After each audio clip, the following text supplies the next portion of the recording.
Are you dreaming of buying a piece of land to build your own dream home or business on? You better watch out for the wetlands. Even dry land with trees can be considered wetlands. And can you make money off of wetlands? Interesting. Welcome to the Orlando Real Estate Lifestyle, where we explore the intersection of Orlando real estate and your best life. I'm Phil Kruse, here to help you make the most out of your journey in the city beautiful.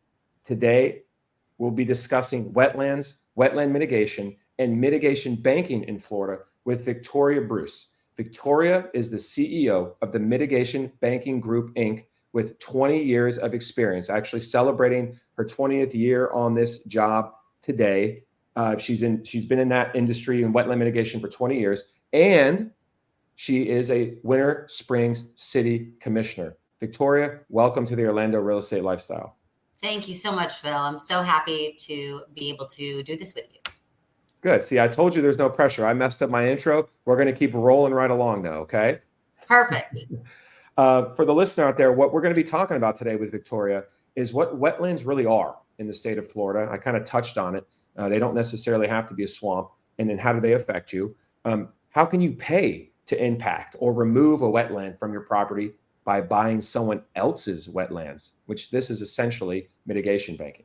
How a landowner like you can turn their land into a profitable wetland mitigation bank. And we're going to get some insights from Victoria on her entrepreneurship journey and her takes on environmental stewardship in the state of Florida. But before we pull Victoria back in and go any further, I want to make you aware of her social media presence and online presence.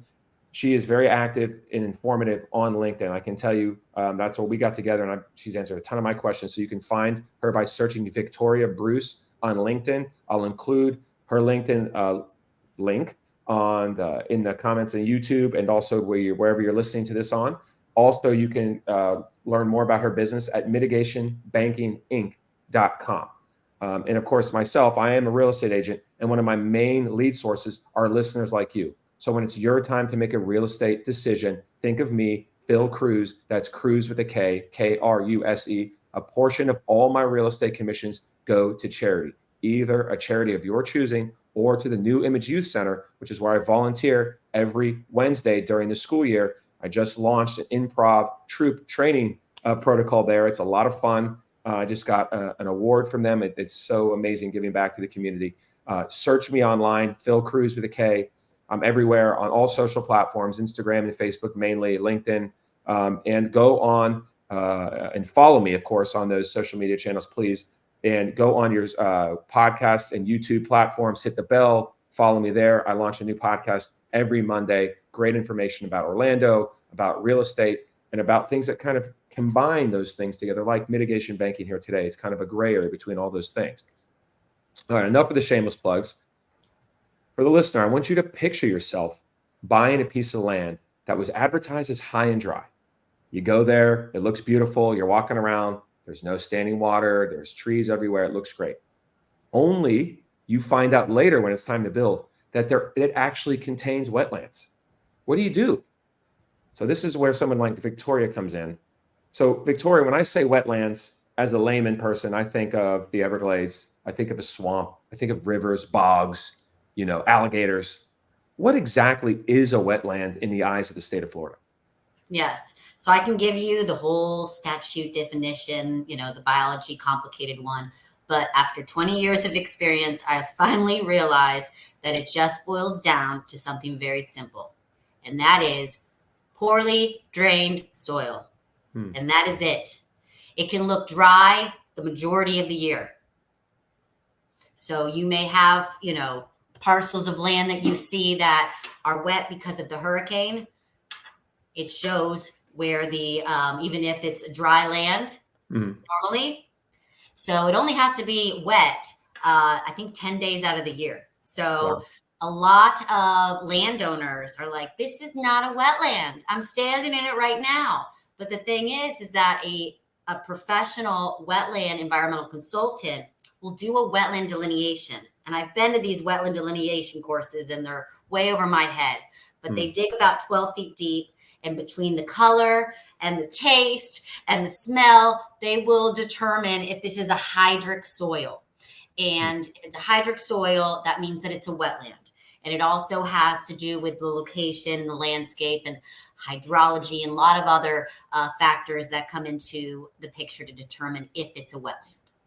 Okay, that makes sense. This is something that leads us into something I really want to highlight for the listener out there. If you are someone who's interested in buying a piece of land, like I said in the intro, to build on, whether it's a business or a residential, you really have to make sure you understand the due diligence process of buying land. If you've ever bought a home before, you may have heard of the home inspection period. It's basically a get out of jail free card. You have anywhere from 5 to 20 days to inspect the home. The due diligence period is essentially the same. You have roughly anywhere from 30 to, in the case of very large commercial deals, many months or even years to do your due diligence. And a huge part of that is to confirm whether you have wetlands. And as Victoria said, you hire essentially a wetland consultant, an environmental engineer, for roughly $1,000, depending on the size. It could be much more expensive if it's a huge piece of land. They're going to find the wetlands for you and paint the picture, and you can decide how you want to move forward. They're going to find wetlands almost always, and if you're outside of city center. So let me ask Victoria this. Once they do determine, the environmental engineer determines that you have wetlands, what do you do? Just a consultant. Doesn't have to be an engineer. Okay. Thank you for clarifying that's that. A whole other level. So we don't, you don't need to go that far up. Let's keep going. Sorry. No, thank you. No, I appreciate you pointing that out. Probably cheaper with the consultant title. Yes. Yes. You don't need an engineer for this. You need a wetland environmental consultant that specializes in wetland delineation. That's okay. So how about this? Once you get that delineated and maybe, and you want to move forward with the project, how do you go about, and let's say the wetlands are sitting kind of in the area of the footprint that you want to build. How do you go about impacting that wetland or removing it? So, so sorry, my screen just froze. If you want to impact a wetland and you consult with an environmental consultant, they can gauge if they think that the agencies will allow this. And you will need to get a permit, which will authorize these impacts. And this permit will either come through Water Management District that you're located in, one of the 5 throughout the state of Florida, or if you fall into that criteria of a single family home or utility or a linear project, you'll go with DEP, the Florida Department of Environmental Protection. Okay. And that will authorize the impacts. Now, they may require you to scale back your impacts. This is not a free-for-all. We want to avoid and minimize our impacts. But if a project cannot be fulfilled on your land without impacting this wetland, you can, in essence, impact it. But you can't just stop there. Not only do you need this permit, and it's called an environmental resource permit from the state of Florida, you might also need a federal permit from the Army Corps of Engineers if it's connected to another water body. But once you get these approvals, you're going to, in your application process, you're going to say, I propose to impact 1 acre of wetland, and in lieu of that, I will purchase 1 credit. And you have to purchase those credits, have them deducted from the ledger before you can start construction. Now, what does that ledger, what does that purchase mean? So a mitigation bank has been authorized as well by the state, either the Water Management District, DEP, and or the Army Corps of Engineers. And so they are now authorized to be able to sell credits to applicants that are authorized to be able to utilize mitigation for their project within the same watershed. And now in Florida, there's 86 different watersheds. There's 5 basins, and there's 86 watersheds within those 5 basins. And I have some maps around that I could show you. Just give me one moment. I want to show you some things. Hold on. It's all right. I just want to clarify while you're pulling it out that basically this is 2 of the 5. Okay. This would be St. John's. Where am I? All right. So if you're listening, Victoria's holding up the maps to the camera to show us the different watersheds, color coded. So these are 2 of the 5. I got the other ones over there, but we'll just focus on these because this is in Central Florida. So the the St. Johns River Water Management District, as you can see, has 23 different basins. And they are, if let's just say your project is located in Basin 12, which is the Southern Ocklawaha River, you have to purchase credits within Basin 12. And as you can see, these are small. They are not political boundaries such as Osceola County or Hillsborough County.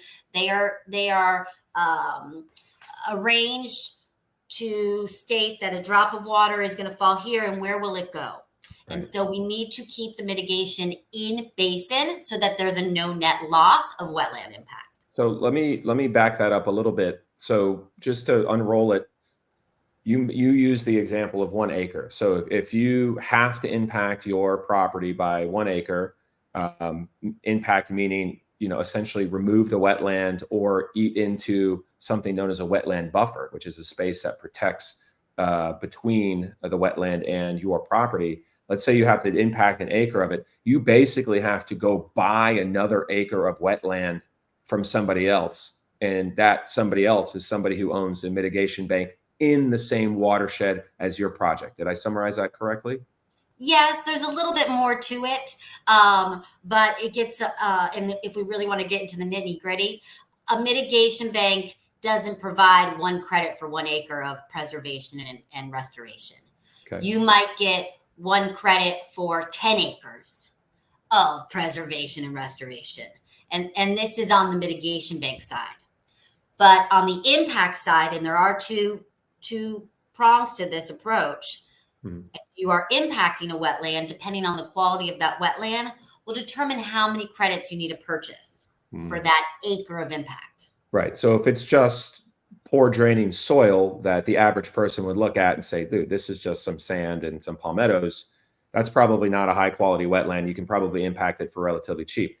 However, if it's something that we'd walk over there and be like, there's standing water here clearly almost all the time. There's beautiful native Florida wetland plants. You're going to have to pay a lot more to impact that wetland, right? Yes. And the range can be like 42,000 to 300,000 an acre. Oh my God. That is a really important point to figure out if this is going to be financially feasible. Right. That's number 1, because it's a huge range between the quality. Okay.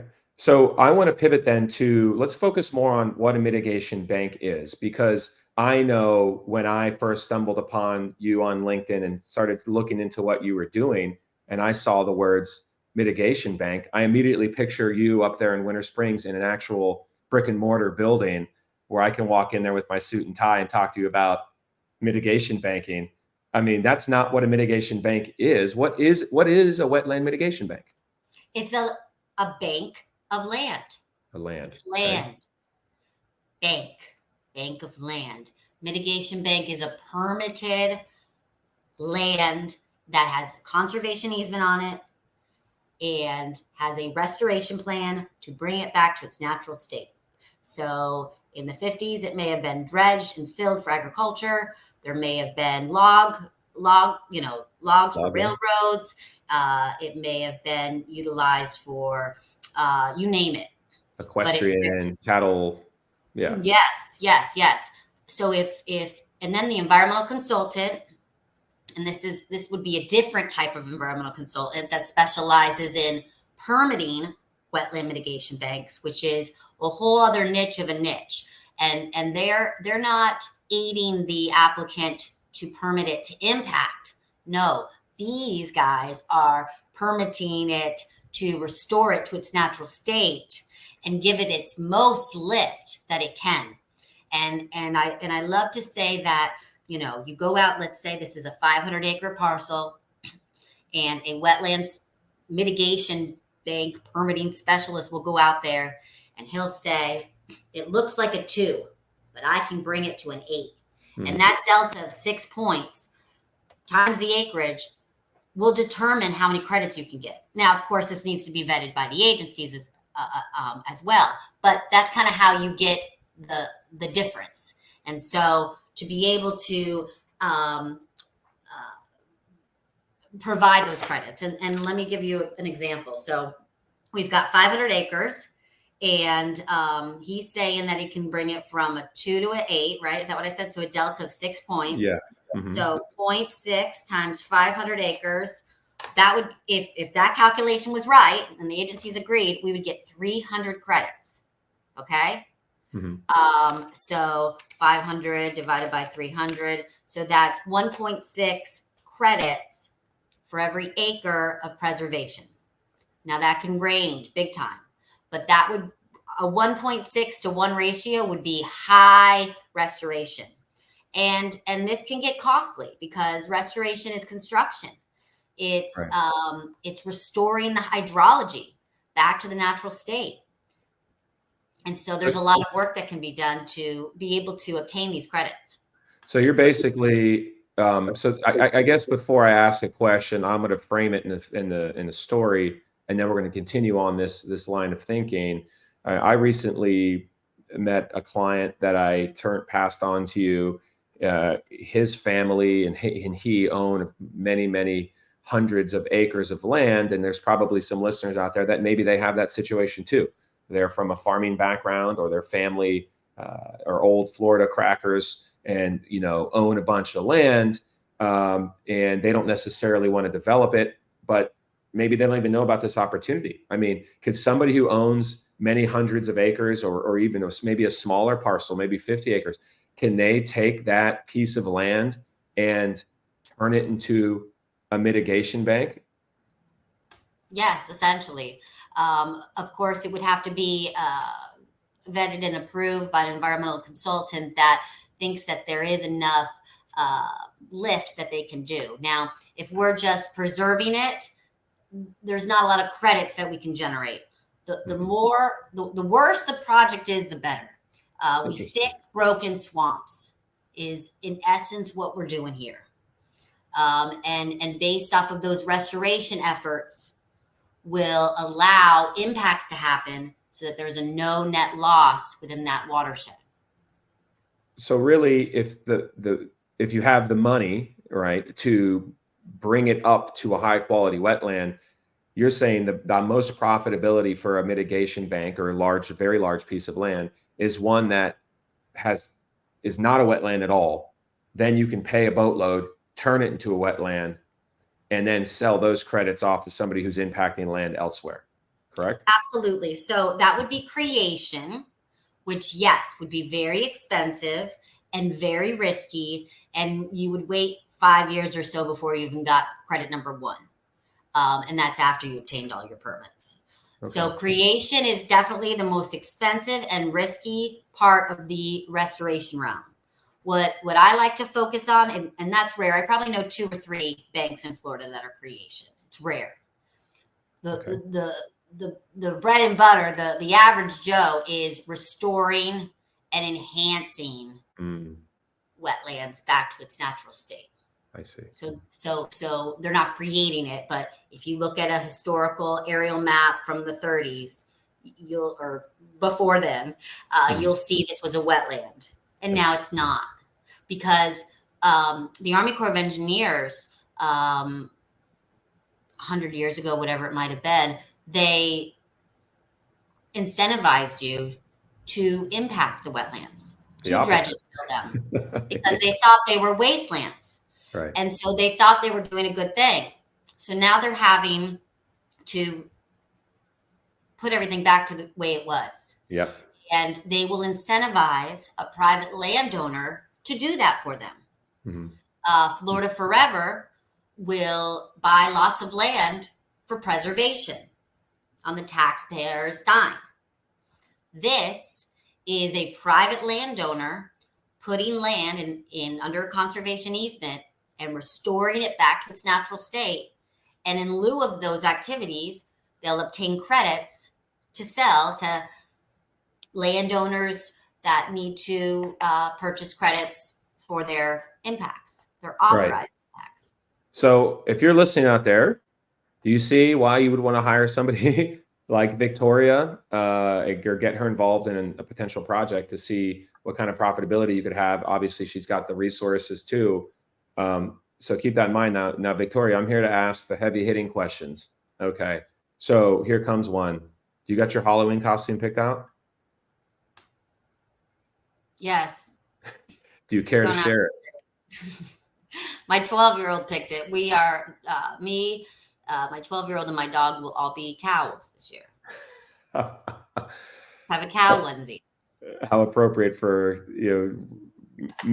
renovating or uplifting a cow pasture too. That can be your angle, Right? maybe. And if you remove the cows, you do get extra credit, which is super cool. And that's like the little trick. But my other daughter is 14 and she's going to be a deer. And her Nice. best friends are going to be hunters. And they're going to throw her over her shoulder and they're going to walk around trick or treat. Oh my gosh, that sounds awesome. Well, when this podcast gets released, it'll be just a few days before Halloween. So I hope everyone's safe out there.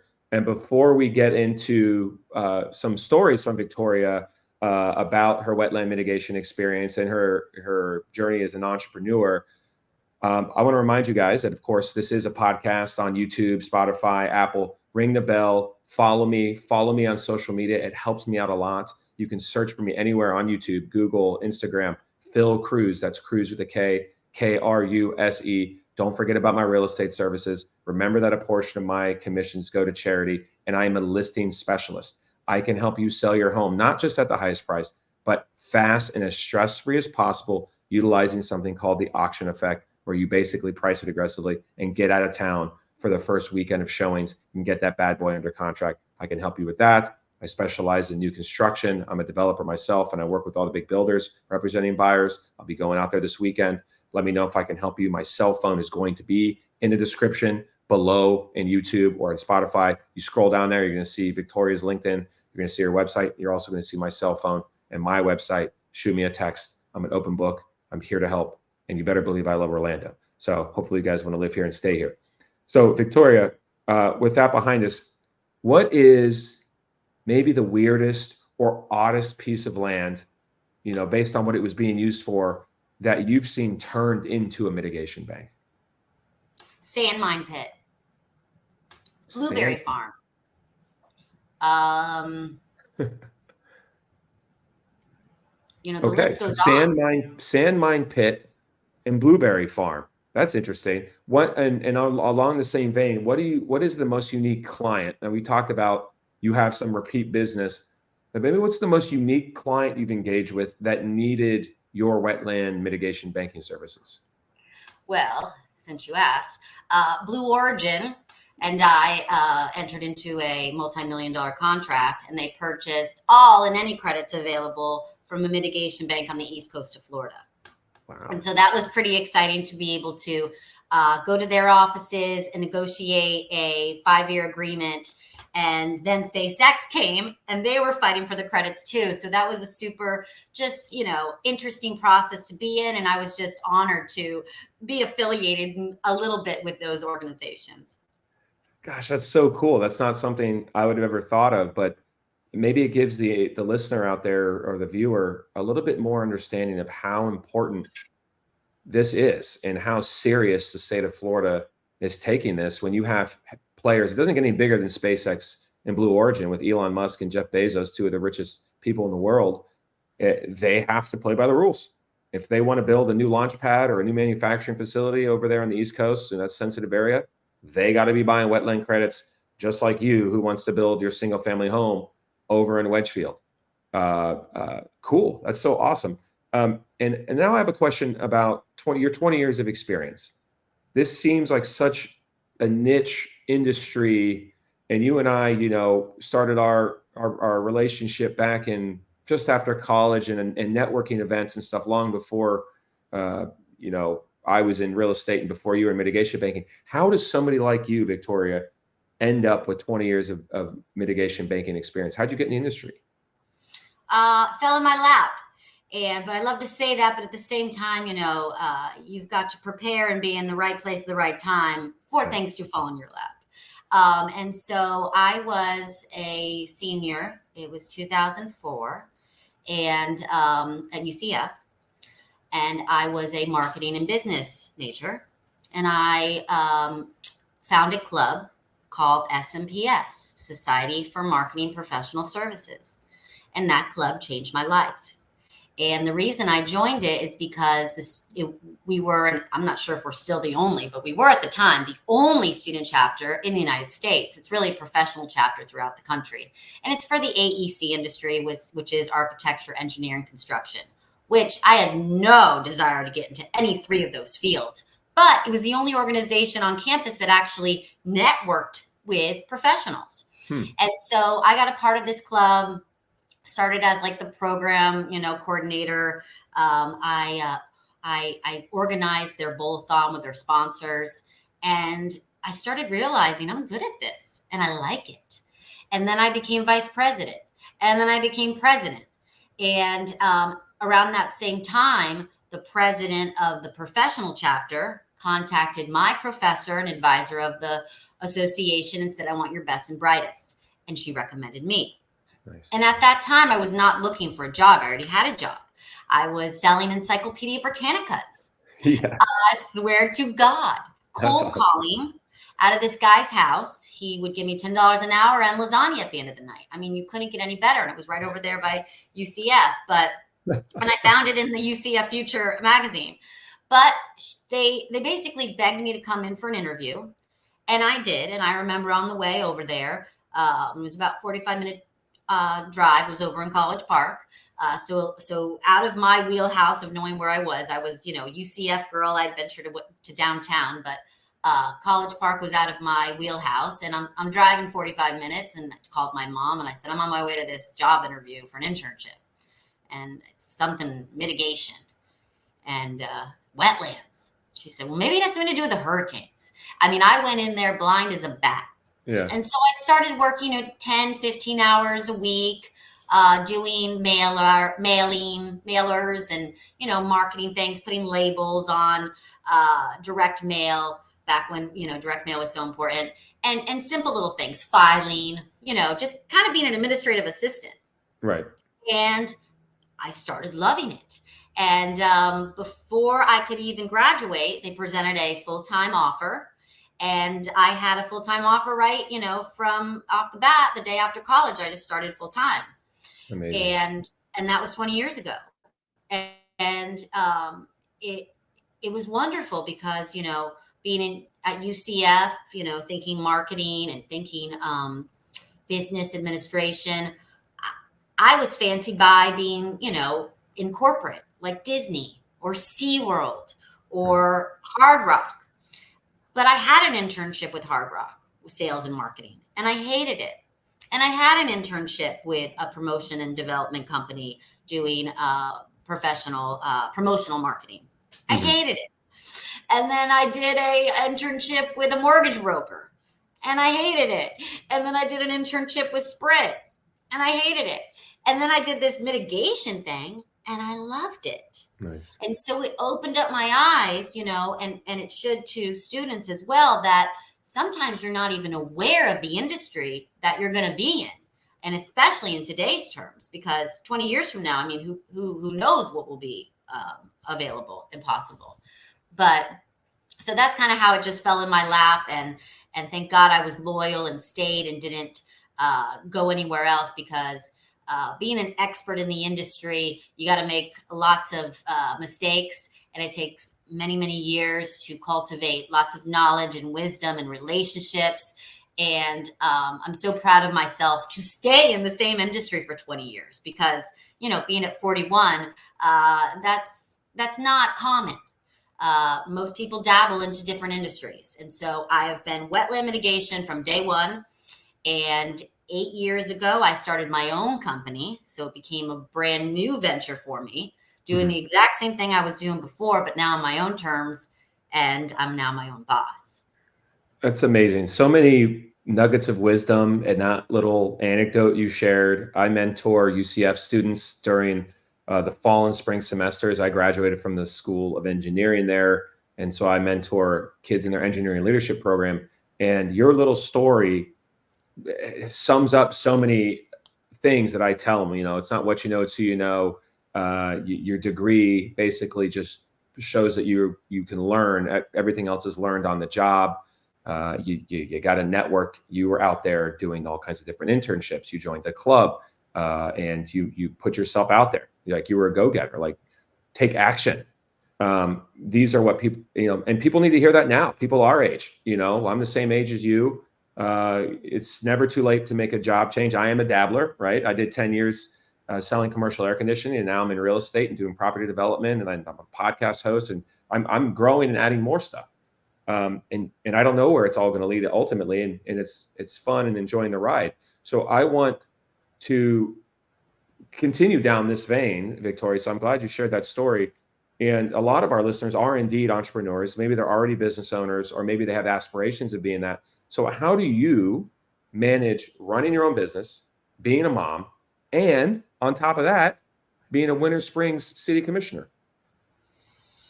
I don't know. It's hard, but someone's got to do it, right? I've always liked to be involved in leadership. And so this was just a wonderful opportunity. And 2 years ago, I ran for office. I got 2 years left. And it's been one of the most amazing, influential, educational experiences that I've ever experienced, for good or bad. Yeah. And it's an honor to be able to not only own my own business, but to now also be a commissioner of the city of Winter Springs. And it's just all about priorities. People that say they don't have time, they do have time. It just depends where they want to put it. Yeah. And so I have also started, like you, volunteering at the kids' school, even more than I was before. And it's just about going what's passionate to you, what makes you happy, where you feel like you add value. And that's, I think, the meaning to life, just finding out how you can help. Wow. That's powerful stuff. I couldn't agree with you more. Follow your heart, right? It's another way I could maybe frame that.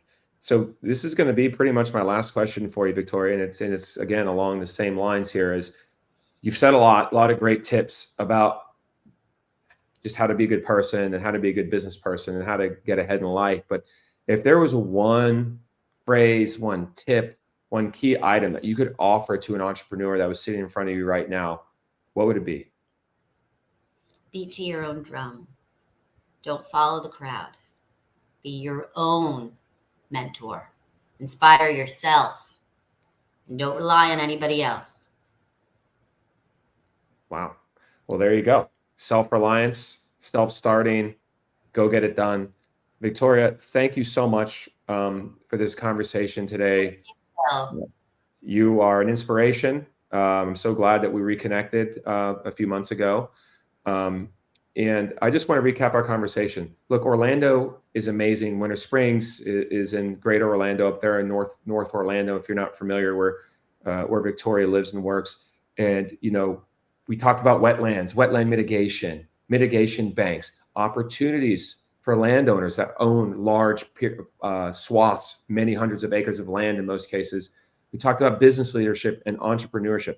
This is the kind of stuff that I love to talk about on my podcast, in addition to real estate, home buying, home selling tips. I interview the mortgage loan lenders, financial planners, and talk about all kinds of Orlando neighborhoods. So there's plenty of real estate stuff on my podcast, but great business leaders, restaurateurs like Bruno Zucchini from Pizza Bruno. If you like Kelly Sen from Orlando Power Yoga, if you like hearing people like Victoria and other business owners in Orlando, advocates like I do, follow my podcast, follow me on social media. I put clips of this stuff on Instagram and Facebook. Phil Kruse with a K, Kruse. Click the bell on YouTube. And don't forget about my real estate services. I would love to help you, or many times a family member or somebody that you refer to me. Referrals are the main part of new lead generation for me. So please refer me out to your friends and family. A portion of all my commissions go to charity, and the charity of your choosing. I want to say thanks again to Victoria, and don't forget about her LinkedIn, Victoria Bruce, and her website, mitigationbankinginc.com. All those links will be wherever you're watching or listening to this. Thank you again, Victoria. I really appreciate your time today. Thank you so much. And one more thing, I just wanted to also add, I forgot about YouTube. I have a channel on there, which is a wonderful resource, and also on Twitter/X. I'm also on there as well. Awesome. So reach out and let me know if I have any questions. Sure. I will make sure to include your handles for those pages as well in the notes below on YouTube and Spotify. And like I always like to say to the listener out there, always know that your best life in Orlando is within reach. Keep embracing every moment. Cheers. Thanks for watching. Thanks for listening. Thank you, Phil. You're amazing. You're welcome.